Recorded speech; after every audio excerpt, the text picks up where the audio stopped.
Welcome back, everyone, for the last time of the regular split, but not the last time I will be seeing you all for the LJL Summer Split. Week 7, Match 8, it all comes down to this,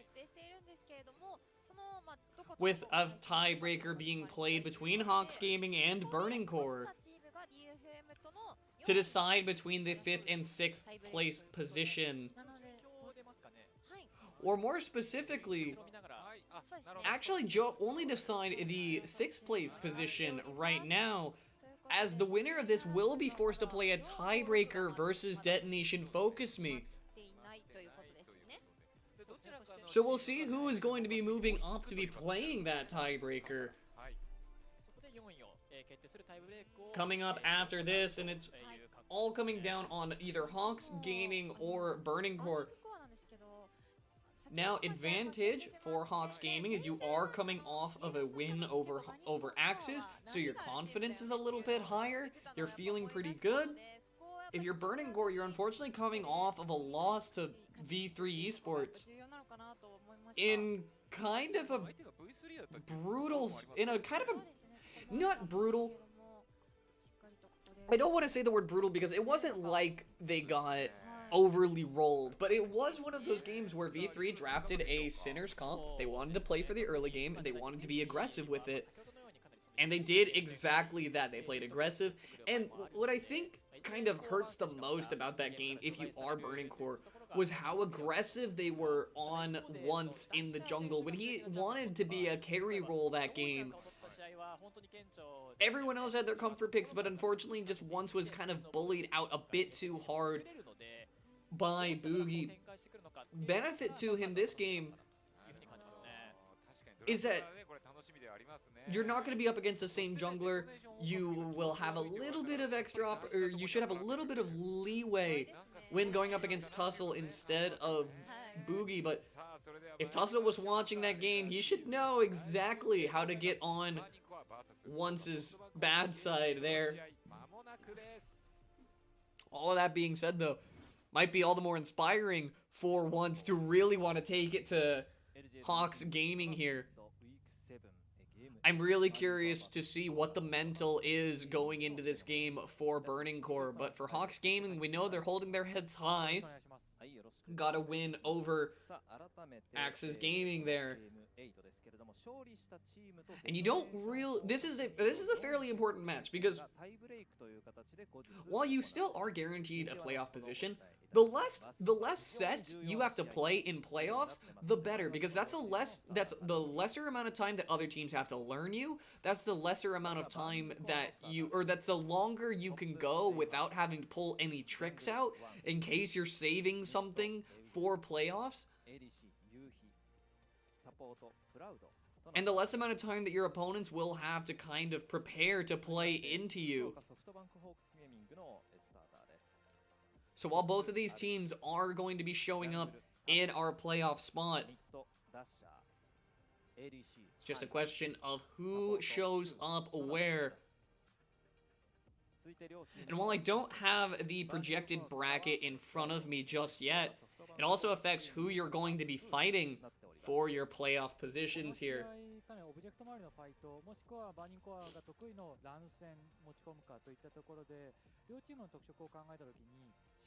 And I do kind of want to just continue on the point of how V3 came into victory over Burning Core, and really I want to talk about if Hawks Gaming are able to replicate it, because it wasn't like you blocked the pressure from Once. It was completely neutralized. Aggressive play onto it. It almost felt like in every one of those action movies where one character will do like the pressure point strikes and then their arm will just kind of hang limp there for a moment. That's exactly what it felt like to be Once in that game. And when you're a player that wants to be a carry, it can really hurt to be in that position. And I'm hoping that Once is able to keep a clear head, but how are Hawks Gaming planning to replicate that scenario? And a couple aggressive picks might be exactly what they need to do it. Now, for Hawks Gaming, you also know that there's a couple picks you should probably keep out of Burning Core's hands, but I'm curious to see if Hawks Gaming are going to be pivoting their style from what they had in the last game. A little bit less team fight oriented. We've seen Hawks be a team that can play that all-in style, that dive threat style, or just very early game oriented. If they want to try to close this one out, if they really want to take it to Burning Core and hopefully follow suit on what V3 were able to do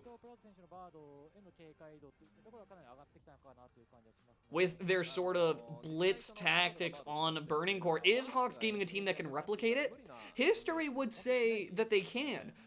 Especially, I think by now, if you are Hawks Gaming, there's just a couple picks that you know are just not worth picking.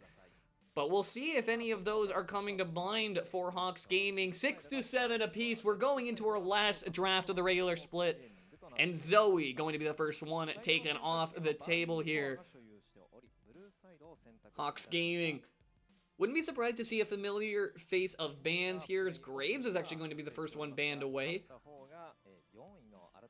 It's good to give some jungle bans over, but it's very hard to, like we mentioned, it's very hard to ban once out with a lot of the champions he plays, and he's just a jungler that can be very aggressive. I believe I've said it before on another one of his games, where he is a jungler that likes to start his clear with considering your camps as his that he might need to fight for. He does not mind if his pathing takes you right into your face. Even on champions like Echo, we saw him being very aggressive, and with Hawks Gaming, now they have a choice. Do you ban away? There it is. I was going to say either the Galio or the Set. So Burning Core have an opportunity to draft up Set for that flex pick option. If they want to, they could also draft up an Echo, has a decent amount of flex pick, or could even look at something like an Ashe if they want to lock in their 80 carry position right now. Aphelios is also up, so the priority on Ashe is a little bit less so, and I definitely think Set is going to be the best play here, and Burning Core are going to follow that up right away. Now Hawks Gaming, we'll see what they're going to be coming out with. I don't think Tryndamere is going to be it. I would respect it, Aramic. I would immensely respect it, but I just don't think it's going to be the pick. Yeah, there it is.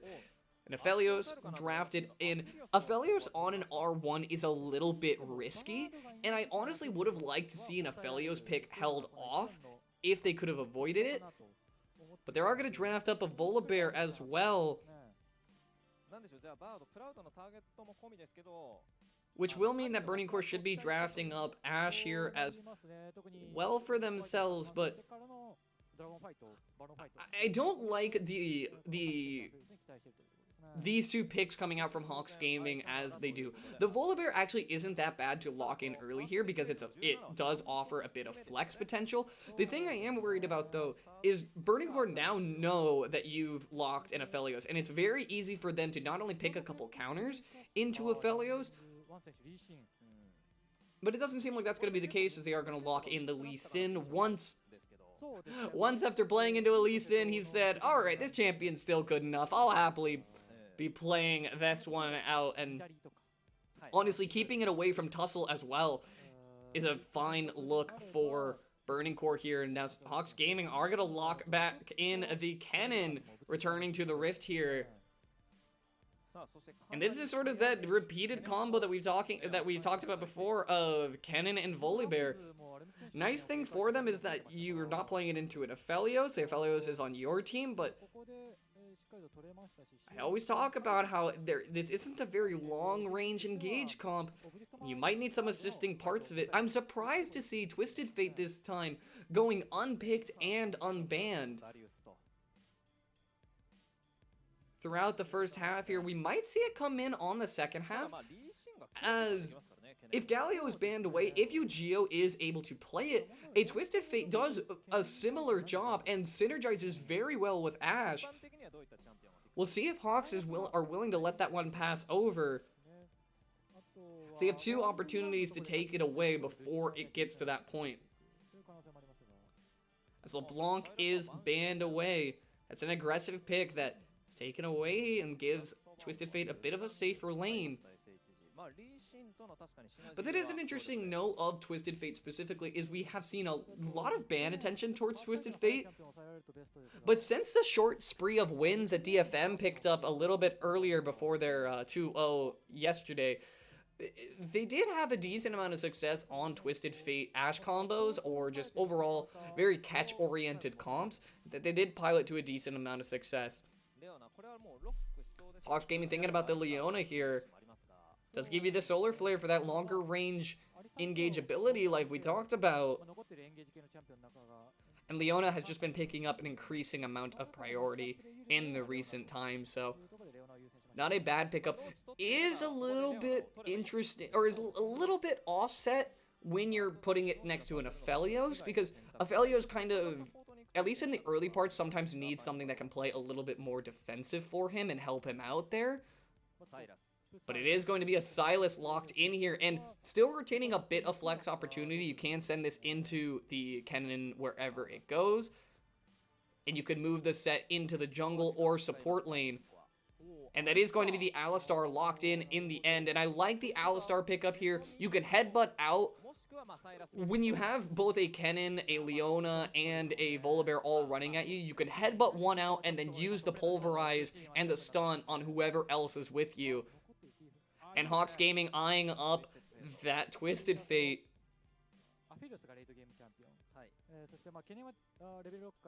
Will they be locking it in? They will. And this does give them a little bit of... Oh, wait, no. I'm sorry. The hot swap to Orianna in the end. I looked away from my screen for just a moment, and they swapped it out on me.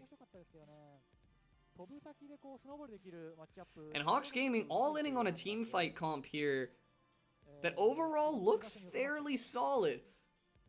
Might have a little bit of struggle on taking hard engages, but there is potential here for their comp, and especially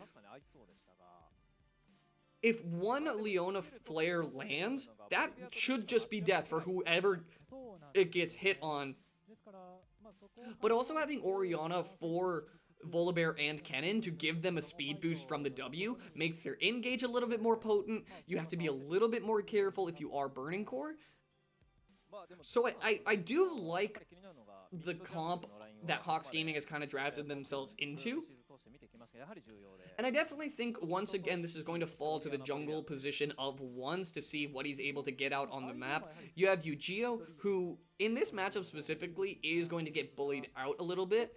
It is kind of hard for Yu-Gi-Oh to get on to Orianna specifically, as the ball keeps melee champions in check very hard. But also, it's the passive on Orianna with the multiple auto attacks makes trade backs just so much damage. Of course, Set does have a lot of passive healing to kind of make up for that, but I think this definitely will be a lot of play around the jungle mid duos for this game.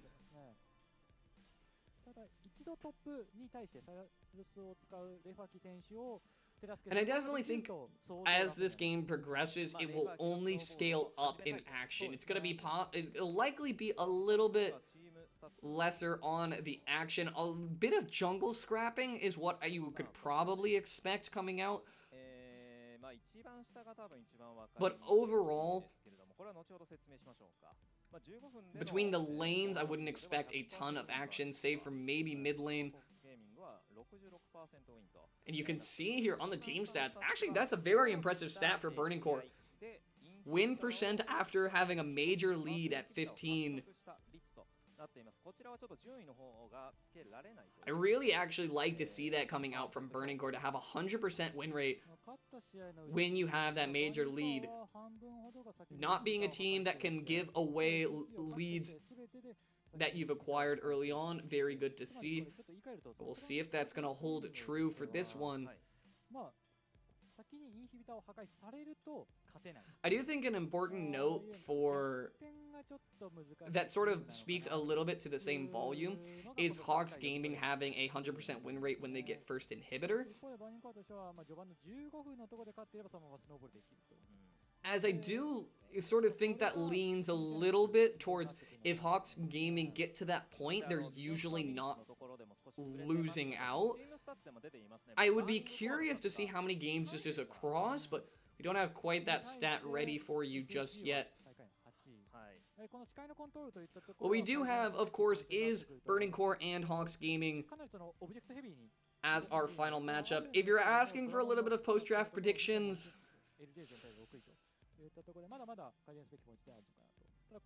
I think I'm going to hand it to Hawks Gaming. And while the draft isn't very convincing, I just felt like Burning Core's position in the last game was a little bit... It left a lot to be desired after watching their last game. And when I'm thinking about a team like Burning Core and you're looking at this kind of a stat where if they have the lead early, they do fairly well. Their comp in this one does not exactly suggest itself to be a very early winning comp. But then, what are your major threats to Aphelios in this game? Ashe is the main damage dealer. If you can find a kick, sure, that's a decent option. But if you don't get the kick, Silence is not going to be able to deal with Aphelios. He might, in the later ends of this game, he will just get absolutely shredded. And then there's just a lot of, there's a lot of things that need to get into melee range of Aphelios to knock him down. And that's just one of the biggest openings that Aphelios takes advantage of.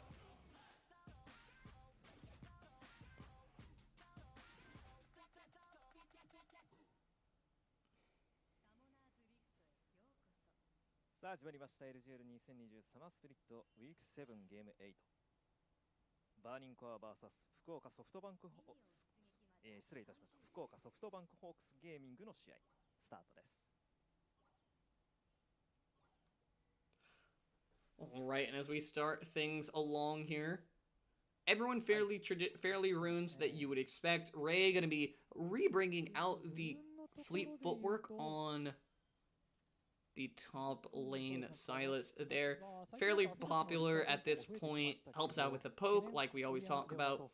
Didn't opt in for a Doran's shield, which is a little bit interesting, but likely will be taking an early TP to hopefully get that sorted out to help deal with the poke in the melee to ranged matchup there.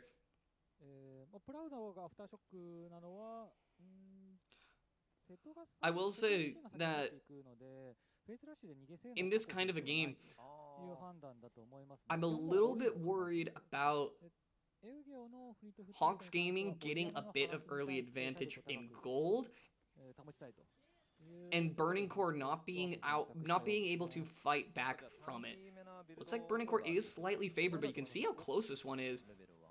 That's going to be a trade E for headbutt. And that will likely be a dynamic we see a lot in this game, as looks like both junglers are kind of solo starting for now. Tussle going to be clearing over to his blue side, and one's going to be doing the same, taking a fast route to 3. Dead even, says the robots, and I can't exactly blame them. This is a very close matchup, even in terms of standings. Stasher is going to get a good ward onto the chicken side there of 1, so information acquired, and honestly gives him a safe side to play for while he's trying to be aggressive and poking down Yu-Gi-Oh! So far, some good wards coming out for the side of Hawks Gaming to try and keep themselves safe. The question will be, where does Once try to be aggressive early? And Tussle, he might be going over to steal a camp, but he's going to run face to face with Once here. He's going to start it up immediately, kiting it away a little bit. But Once sees him, gets a smite down, so he will steal away only the big chicken. And honestly, Once doesn't pose too much of a threat. He can't win a longer engagement with the Volibear at this point in the game. But it looks like Tussle's going to sprint right across the mid lane to go get that crab, and that's going to be Once's cue to back away from it. Going to take his own crab on the bottom side, but Hawks Gaming are going to rotate up. They're looking to try to abuse the lanes here. Tussle's doubling back here. This might be an opportunity for Hawks Gaming if they can get to Yu-Gi-Oh! In time. Not quite, but It looks like Honey is going to be able to secure that crab for himself, and then Tussle will just look for a 1v1 with Once on the other crab here. Once might just need to accept that this crab is not going to go his way, but he finds an opportunity onto Dasher, getting a little bit of damage there. Tussle's kind of waiting for his opportunity to go farm, but he also has to play for his lanes a bit here. Is Once going to face check here? The ward's going to spot him out. Once really should not be going for this one, but it always feels bad to get double crab just from lane priority. He might be able to get this one out as Ray disappears from vision. Tussle's going to be backing away from that in the end. So in the end of that, Tussle will end up a little bit ahead, as he will also get a 4 through 6 spawns on his chickens there, but with Once's Gromp respawning, he's not going to be... He actually, I think, should come out a little bit ahead by the end of all of it. At least in EXP, so not a bad deal for Once, but definitely kind of got pulled around the map a little bit by Hawks there.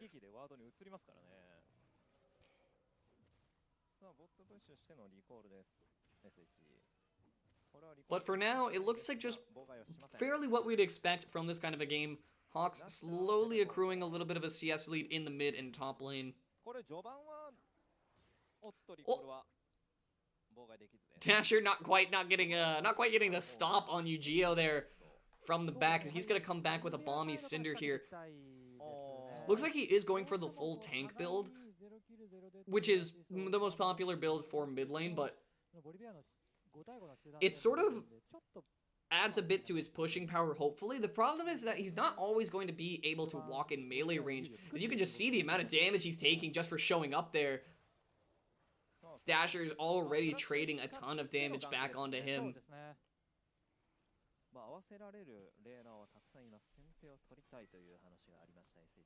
As the lull state continues, this first Drake might be a point of contention for Hawks Gaming, as they do have the back advantage in this bot lane.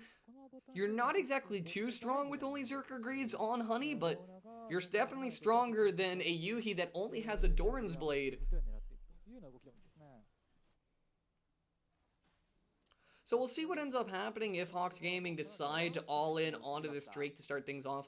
I don't imagine Once to be the kind of jungler that wants to pass it over without any real fight, but as it stands right now, Hawks definitely has Burning Core's lanes in a bit of a state, so for now, Once should just be farming up to 6 and looking to make plays once he gets there.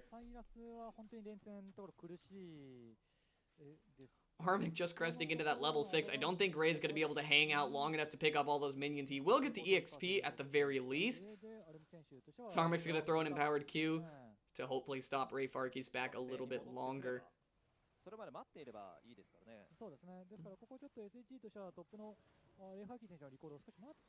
And this is sort of the struggle of Once on this Lee Sin, is that his mid and bot lane, you expect him to play from behind, and you do have gank opportunities available, but it's not ideal, as Lee Sin is not a champion that solos them out, but goes for a steal opportunity. Tussle going to win out the smite fight there, and ultimately was just Once being a little bit cheeky, trying to go for that one. Doesn't lose too much to go for it, so he'll be rotating back over to his blue side there. That's one of those ones where if you are Once, it's a big confidence boost to be able to win out that smite fight, but it's not exactly game ending to lose one Ocean Drake. It would have definitely been nice for Burning Core to pick that up, given the state that their mid and top lane are in right now.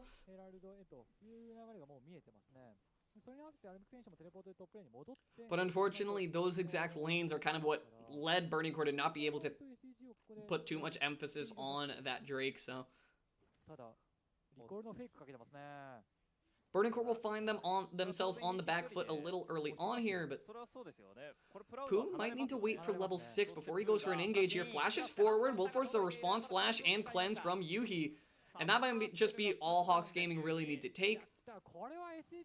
Support flash for both AD sums is not a bad position to find yourself. As Tussel's gonna see once walking up here, and Aramic should be backing up here. Is greeting out a little bit by staying this close, but sidestep on the abscond from Ray Farkey there.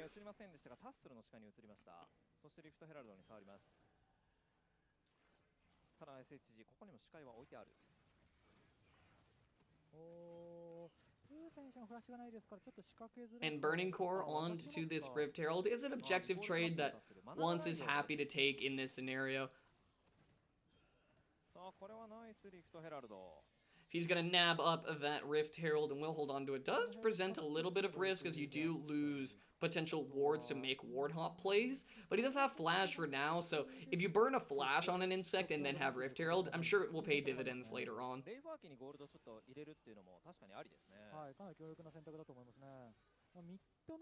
Meanwhile, on the bottom side of things, Yuhi has not been able to get the better end of this laning phase. Going down a little bit in CS, nothing too detrimental, but when you're looking at the overall CS leads across all of the lanes, save for jungle, Hawks Gaming are slowly accruing about a 1k gold advantage, which they're honestly fairly happy to be taking all the way to the bank. And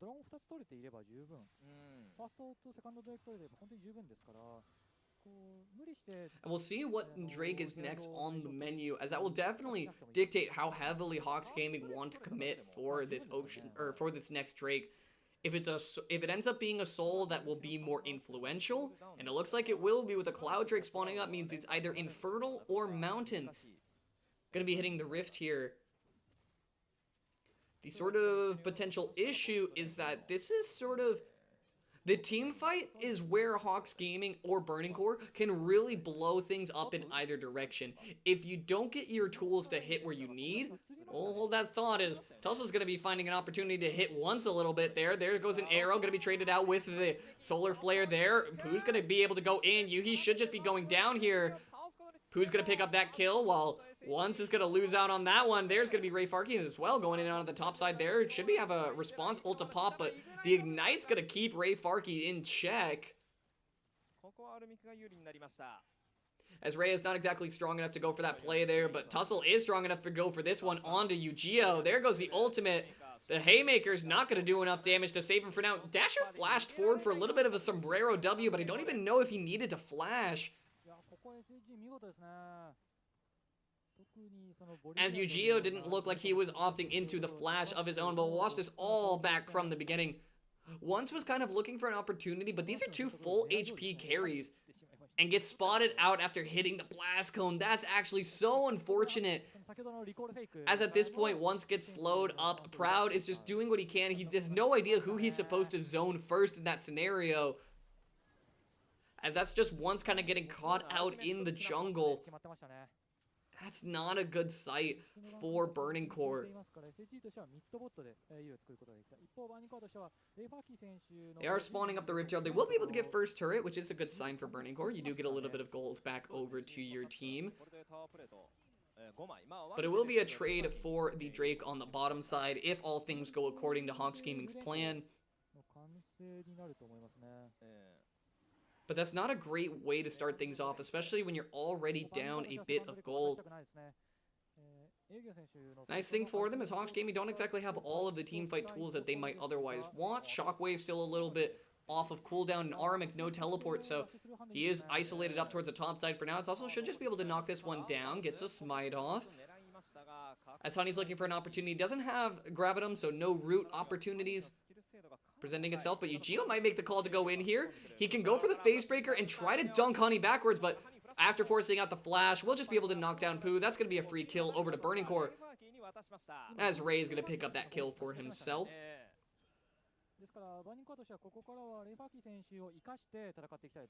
Honestly, just a good find on the exits coming out from Burning Core.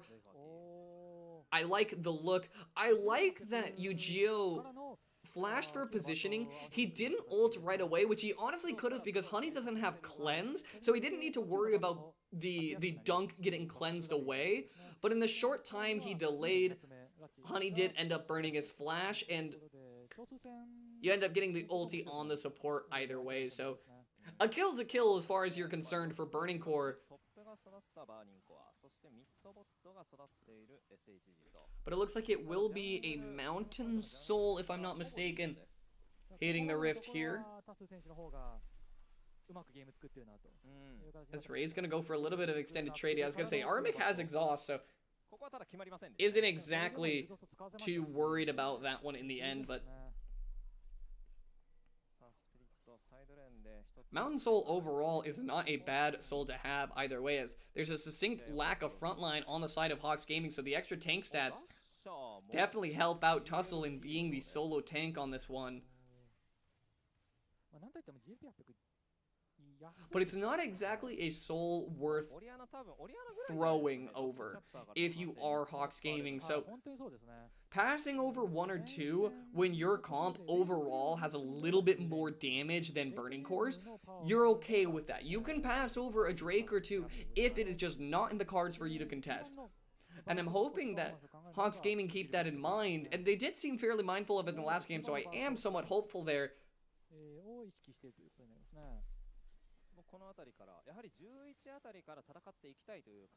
But we'll see how things go for the members of Burning Core here.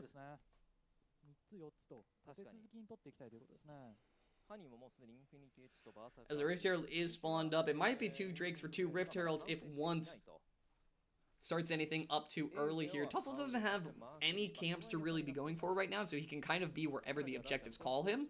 And right now, it looks like the call is going to be on this mid lane here. Ugio, I was going to say, still has W, so it's not a diveable target, as that's a lot of HP and shield to try and chew through. But right now, Tussle's going to be a little lost. There's no camps on the red side of Burning Core, so once it's just going to be able to secure this one for free.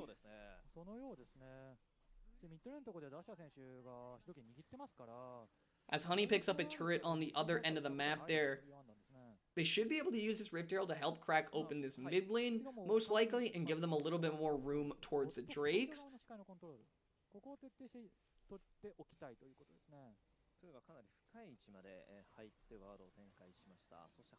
But we'll see how much Hawks Gaming are kind of capitalizing off of that Rift Herald commitment.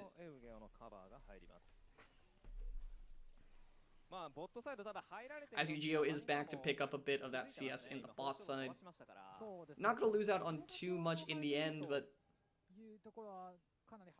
getting all the CS you can in these lull states is really going to be important for both sides, as Dasher has almost about a 50 CS lead on the mid lane. Ray has done a great job of evening that CS up, and after getting first turret as well with all of the plates on the top side, he should be ahead of Aramic in gold value.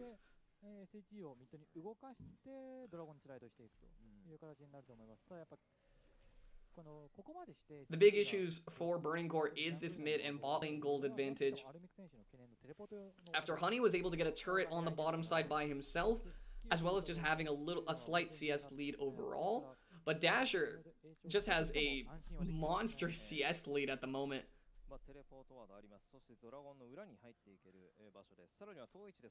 And while Burning Core were a team that had the 100% win with a succinct advantage at 15, isn't the story of this game, so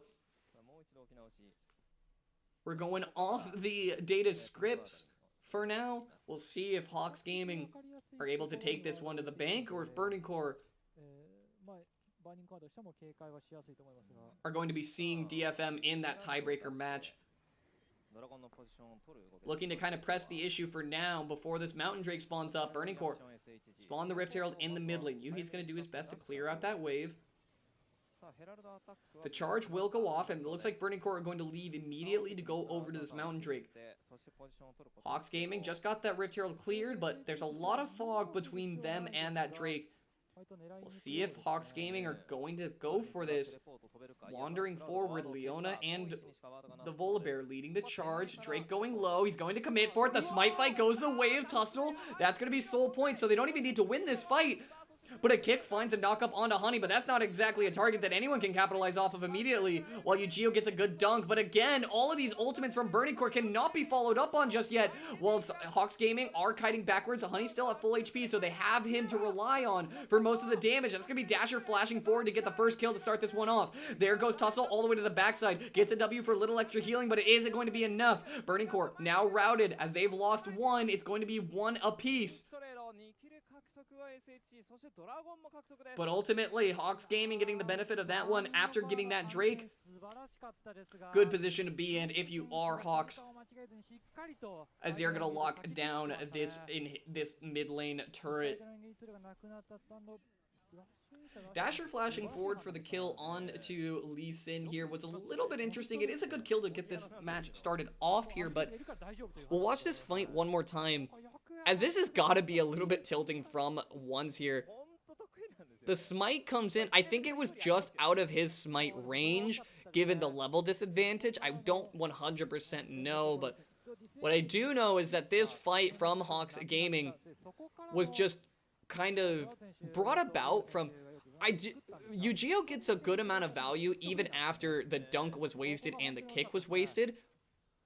It just was sort of hard, as both of these AD carries spent this entire fight near full HP and were never in any danger. But then once both teams kind of recognize that situation, neither of them can commit all the way. And in the wake of that, Hawks Gaming are just going to retain their slight gold advantage, now being at soul point. That's exactly what we were talking about with those damage charts there. Both ADs at about 3k damage, really leading that fight.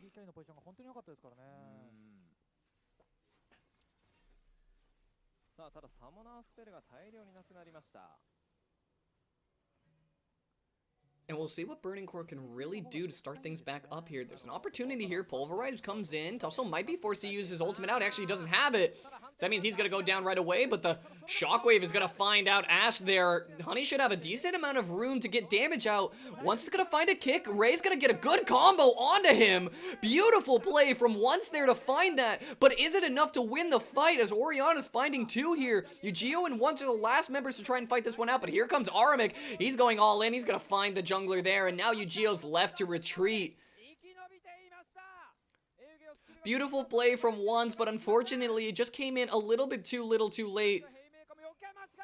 Ooh, the Haymaker not quite gonna knock down Dasher there, as Dasher's gonna be able to live out on that one with the shield from his E. Ooh, what a little bit of a nail biter there. This was sort of interesting, as the Pulverize comes in and Once is kind of looking for a little bit more before he's able to go all in. Steps back onto the Shockwave. He gets deleted immediately. And this is a beautiful kick from Once to try and get his combo with Ray. Gets a good win on that fight to at least knock down the Aphelios. But then at this point, everyone's just a little bit too low HP to entirely lock down Dasher. As the Phase Rush move speed comes in as well, he's able to kite out this fight beautifully.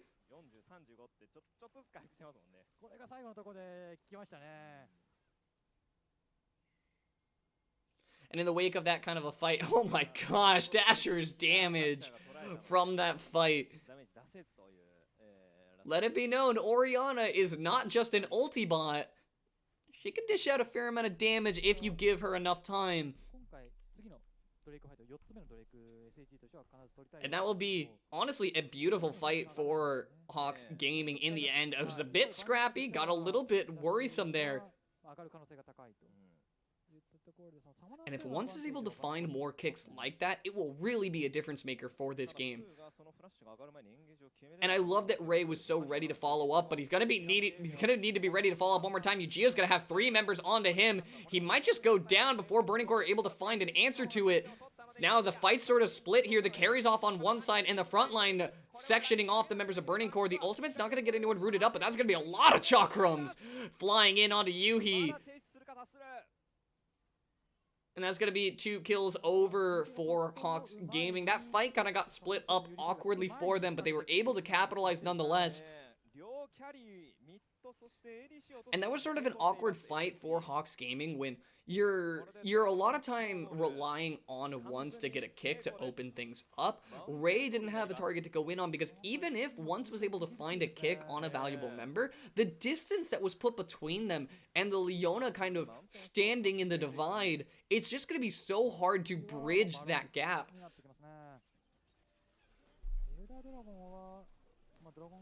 As that will mean Seoul over to Hawks Gaming.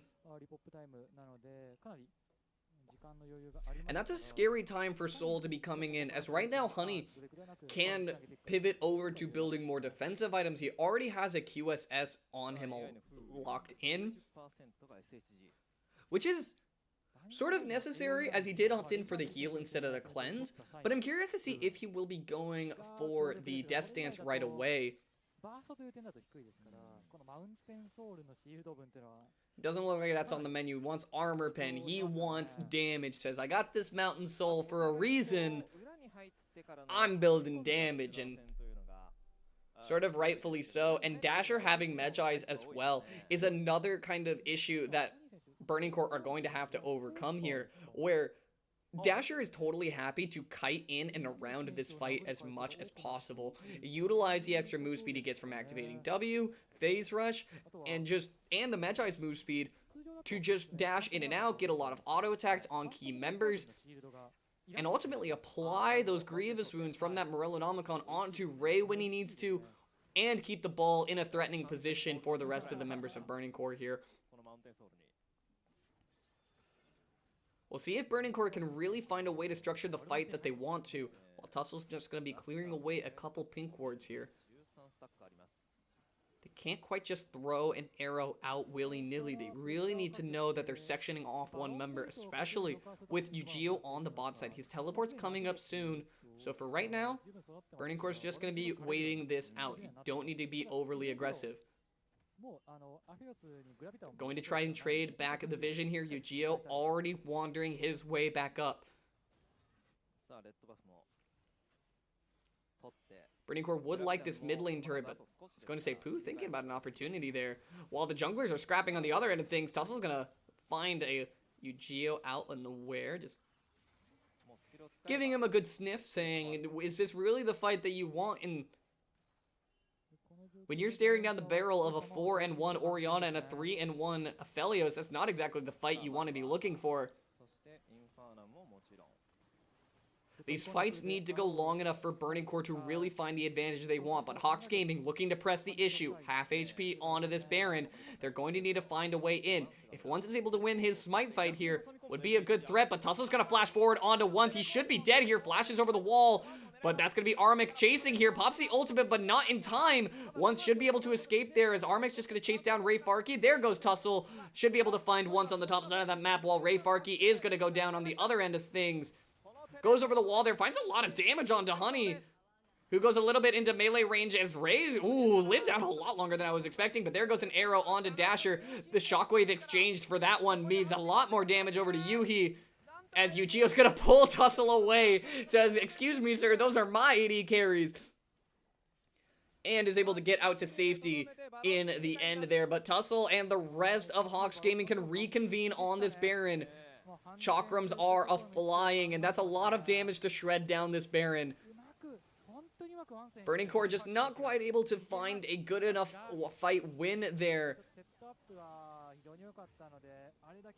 And the hard part for Burning Core here is that the fights only get more and more difficult. When you're facing a gold disadvantage, it's already hard to match the damage that the enemy team is putting out. But when you're facing a gold disadvantage and a Mountain Soul, you're punching past so much extra HP and resistance stats that it gets hard for this Ashe to itemize. And we'll watch this one more time, as this is exactly what you need to be doing if you're Hawks Gaming. Forcing the issue, forcing Once over, as he has to burn everything to get away from Hawks Gaming here.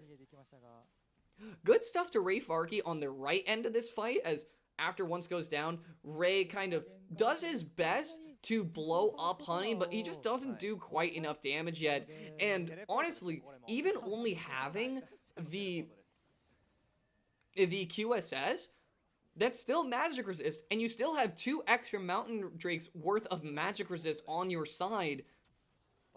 It's enough to help keep you alive in that scenario, so there's no pen item completed onto Ray just yet.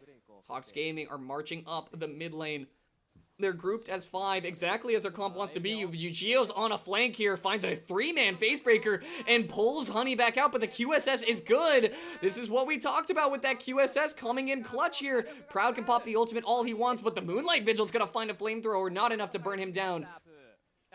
Unbreakable is the Alistar, but right now, Burning Core's base is looking breakable as they're just marching up the mid lane here. A Baron-empowered wave. They might just be looking for an end here, as Burning Core are still struggling to find an opportunity in. Tussle can just stand in the face of everyone. He's got to pop the ultimate here now, as Ray's diving in, but he gets chunked down to half HP. Burning Core doing a good job to protect Yuhi here, as he is going to knock down 1, knock down 2. That's going to be a shockwave, though, that finds 2 members. Beautiful stuff from Dasher. And now, will Hawks Gaming mount their retreat, or will they try to stick this one out? Honey says he wants it, and will they be able to find it? Ray Farkey is back in full HP, while Once is on a decent flank. No Dragon's Rage, though, means they're gonna have to throw it all on the line here. Yu-Gi-Oh's gonna be first to go down here. That's not enough damage coming out from Ray Farkey. Honey gonna be mopping that one up, and that will be GG's to Burning Core. Hawks Gaming going to be taking this one home, tying themselves up with Detonation Focus Me, and finding a 2-0 week. Honestly, good stuff to both teams. I like that Burning Core never stopped looking, but it just felt like Hawks Gaming never had an opening in their armor. And that's going to be the last game of our regular split. Week 7 wrapped up here. Thank you all again for tuning in. As you guys know, and as I always say, I am Dr. No. I do all of the LJL broadcasting for English commentary, analysis, and other content. If you guys are interested in following that, my Twitter is down below, and you can leave a follow here at my Twitch. Do really appreciate it, as I'm at 46 followers, working up towards that 50 follower mark. And being able to do this professionally would be all of the world to me. So I really appreciate you guys tuning in. It means so much. And as we close out today, we're going to have a tiebreaker match coming up for you. We'll get dates on that later coming up, but thank you all again for tuning in. I am Dr. No. I will be signing off for tonight.